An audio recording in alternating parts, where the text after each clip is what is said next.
Do you know why small companies stay small and they struggle a lot in making a lot of money? In this video, I'm going to share with you one common reason why many companies don't make much profits. Hey, my name is Murali Sundaram, popularly known as the Happiness Coach. And if you have not subscribed to my channel, press the like button, subscribe button, and the bell icon notification so that you'll always get to know the latest videos that I am sharing. Because every single day, I talk to lots of small and medium business owners because I'm also part of a forum called BNI, which is the world's largest referral organization. So I'm the head of training for BNI India. I'm also the executive director for BNI Chennai. So every day, at least 50 to 100 people I end up in talking to, meeting people in my office continuously. I have seen one common pattern with many small and medium entrepreneurs, professionals, okay? Most of them with a passion to start a business, they all started, okay? So most of them are self-employed professionals, okay? Or probably they have 2 or 3 or 5 employees in their organization, or some people have even 10 employees in their organization. All of them started their business to make lots of money and settle financially in their life, become more financially independent. With that objective only, all of them start, okay, all the small, medium companies. But as they continue to get themselves slowly settled in their whole business, I see one common pattern with everyone. Because when I ask one question, okay, I always ask one question, whomever I meet, okay, so what is your business? Okay, they end up in telling me their business. Then I ask them, okay, so who is your target audience? And you know what's the common answer? Everyone are my target audience. I said, what? How can everyone be your target audience? Okay, they say, no, they immediately say, you know what, sir, my product or service can be used by everyone. Every people in the companies, people working in the companies, housewives, parents, business owners, large multinational companies, they end up in telling everything. Okay, everyone are their target audience. This is what is the biggest mistake I see with more than 93% of small and medium business owners. They claim that everyone are their business owners. Okay. Now, I also went a little deeper to figure out why are they saying that because of cash crunch, because of challenges in the cash flow, whoever comes in front of them, they end up in selling their product and services. Okay. This is one of the challenge I observed in many small and medium entrepreneurs, that they end up in serving everyone, and because they are serving everyone, they don't actually think and analyze, okay, who is actually an ideal client for me, okay. They position themselves always as a generalist in the whole market, so they end up in dissipating their whole energy to everyone instead of establishing themselves as a specialist in one particular target audience. If you are a small and medium professional or a business owner, one of the most important thing I always suggest is become a specialist in your target market, not a generalist. To make you understand in a very simple way, just imagine who is your target audience. Everyone. Okay, imagine everyone is your target audience. Okay, so let's take that everyone has one A4 sheet of paper. Okay, an A4 sheet of paper. In that whole A4 sheet of paper, can you draw one small square inch? And can you focus only on that one small square inch? And can you go 1 kilometer deep inside that square inch? Many people, when they do this way, they actually grew their business 10 times and actually become more profitable. I was sharing this idea that don't sell to everyone. Okay, can you fix up your target audience to one area, one specialization? One of a very young bright guy who was running a travel agency business. Travel agencies, they can actually book tickets for everyone, right? For them, everyone is a customer, right? So he understood this point, and you know what he did? It's a very unique way of presenting the whole travel industry itself. Okay, he says, "Sir, I am from now onwards, I will reposition myself as a surprise travel agency." I said, "What? What do you mean by surprise travel agency?" He said, "Instead of serving everyone, I just figure out a different way that I will make the whole travel itinerary surprise package for them."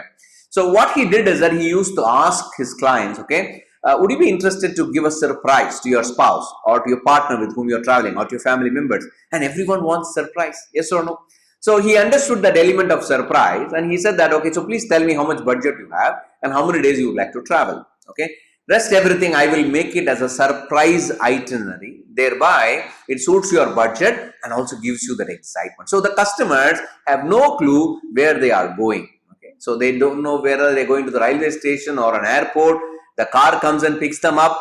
Then they are taken to an airport. At the time of getting down from the cab, the driver gives them the itinerary and the ticket. So once they reach the destination, then someone else calls them and picks them up. So everything is really exciting. And so they have no idea where they're going to stay. When he designed that methodology, many customers started coming towards him. And he started charging a premium. Remember, anyone can just click of a button on the online, can design their own package. But everyone loves that surprise element he created. Majority, it's that young couples having one or two young children, they are the good target audience because they want that surprise. Okay, they're not the first time travelers.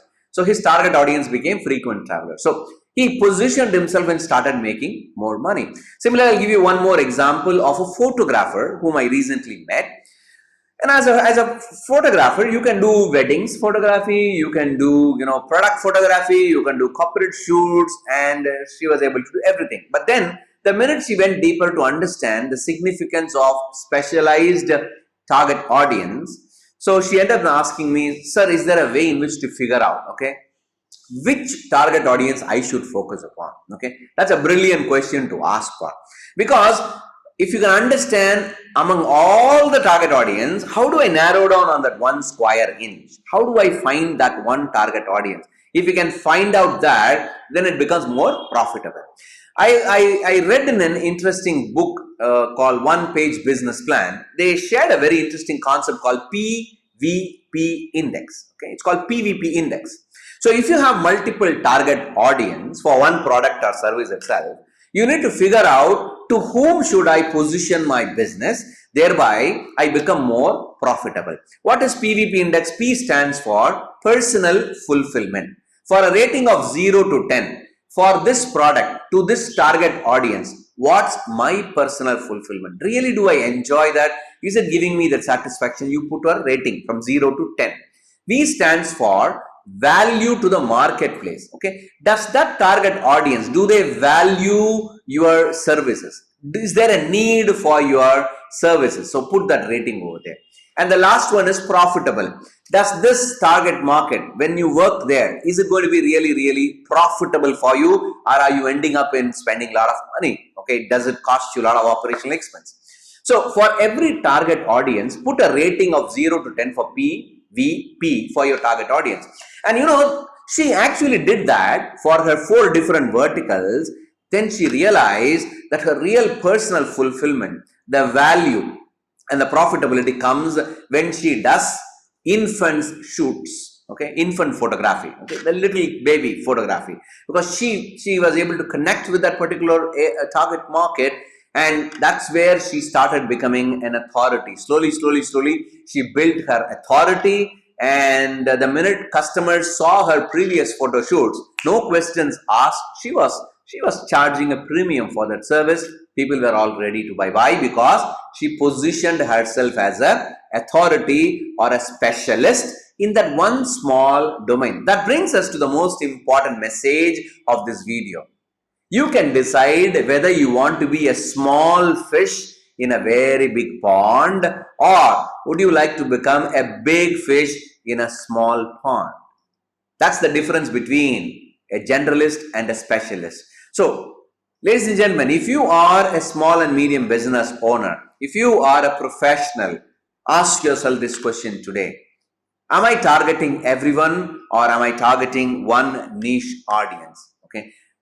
Our focus, if you really want to scale up your business and make a lot of profitability, instead of serving everyone, make a decision. It's a decision that you have to make, and slowly build your authority and specialization only towards that particular target market.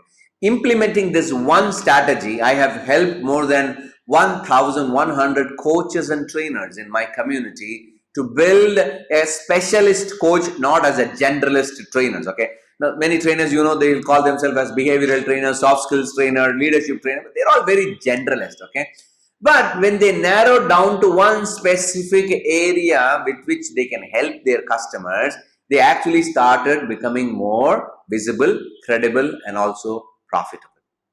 So if you find any one of your business friend or professional friend struggling to make profits, I request you to share this video to that particular business group or to that business friend. Thereby, they become more aware of how they have to position their business today. Thereby, they can actually become more successful in their life.